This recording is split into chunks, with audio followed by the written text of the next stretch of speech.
بسم اللہ الرحمن الرحیم۔ السلام علیکم۔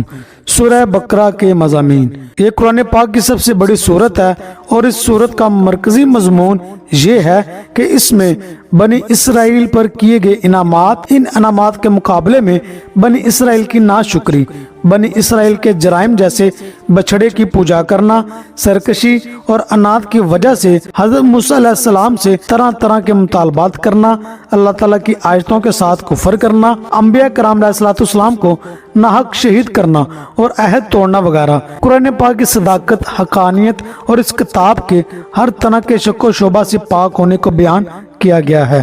نمبر 2، گائے ذبح کرنے کا واقعہ اور نبی کریم صلی اللہ علیہ وسلم کے زمانے میں موجود یہودیوں کے باطل عقائد، نظریات اور ان کی خباثتوں کو بیان کیا گیا ہے اور مسلمانوں کو یہودیوں کی دھوکہ دہی سے آگاہ کیا گیا ہے۔ اس کے علاوہ سورہ بقرہ میں یہ مضامین بیان کیے گئے ہیں۔ نمبر 1، قرآن پاک سے حقیقی ہدایت حاصل کرنے والوں اور ان کے اوصاف کا بیان، ازلی کافروں کے ایمان سے محروم رہنے اور منافقوں کی بری خصلتوں کا ذکر کیا گیا ہے۔ نمبر 3، قرآن پاک میں شک کرنے والے کفار سے قرآن مجید کی صورت جیسی کوئی ایک صورت بنا کر لانے کا مطالبہ کیا گیا اور ان کے اس چیز سے عاجز ہونے کو بھی بیان کیا گیا۔ نمبر 4، حضرت آدم علیہ السلام کی تخلیق کا واقعہ بیان کیا گیا اور فرشتوں کے سامنے ان کی شان کو ظاہر کیا گیا۔ نمبر 5، خانہ کعبہ کی تعمیر اور حضرت ابراہیم علیہ السلام کی دعا کا ذکر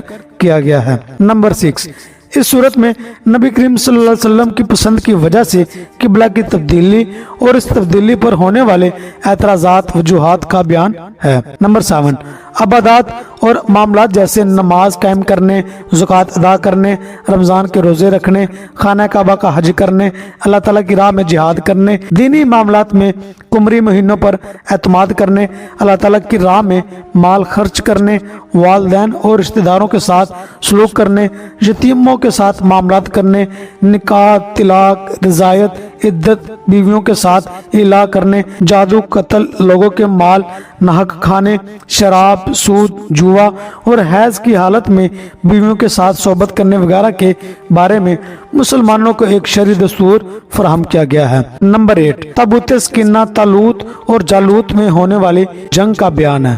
نمبر 9، مردوں کو زندہ کرنے کے ثبوت پر حضرت عزیز علیہ السلام کی وفات کا واقعہ ذکر کیا گیا ہے۔ نمبر 10، حضرت ابراہیم علیہ السلام کو 4 پرندوں کے ذریعے مردوں کو زندہ کرنے پر اللہ تعالیٰ کی قدرت کا نظارہ کروانے کا واقعہ بیان کیا گیا ہے۔ نمبر 11، اس صورت کے آخر میں اللہ تعالیٰ کی بارگاہ میں رجوع کرنے، گناہوں سے توبہ کرنے اور کفار کے خلاف مدد طلب کرنے کی طرف مسلمانوں کی توجہ دلائی گئی ہے اور مسلمانوں کو قیامت کے دن سے ڈرایا گیا ہے۔